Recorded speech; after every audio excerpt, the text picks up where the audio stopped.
So you've decided to incorporate a limited company for your next buy-to-let investment, and now you're looking at what the next steps are to actually get this incorporated. So today we're going to have a quick look at the information required to set up your company and get you started. Now, pretty obvious, but the first thing you're going to need to come up with is a company name, and you're going to need to make sure that this name hasn't been taken by any other companies so far. So you can do this via a standard search on Companies House. As well as the company name, you are going to need an official registered office address. Now, it's worth noting that this is going to be visible to the public. So anyone that deals with your company or sees any records around your company will be able to know where it's based. Now, you can do this as your personal home, or if you, for example, start your accounting with tax, you can use your accountant's registered office.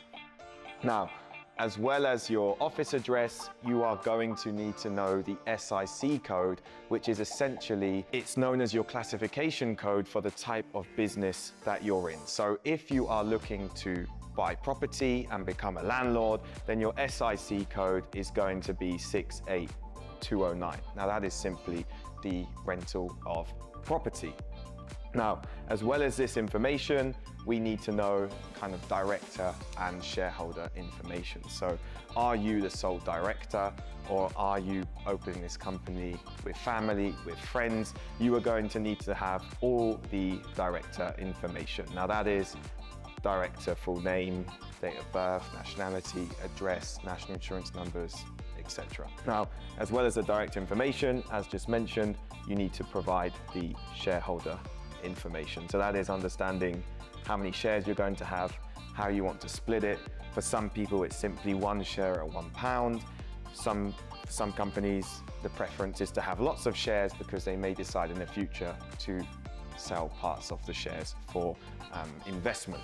So not too much information you need, but ahead of starting the application, this is everything you're going to need. So the company name, your registered office, your SIC codes, director information, and shareholder information. With all of this, you'll be able to get your company open. It's usually done within 24 hours, and then we can look at getting a business bank account sorted.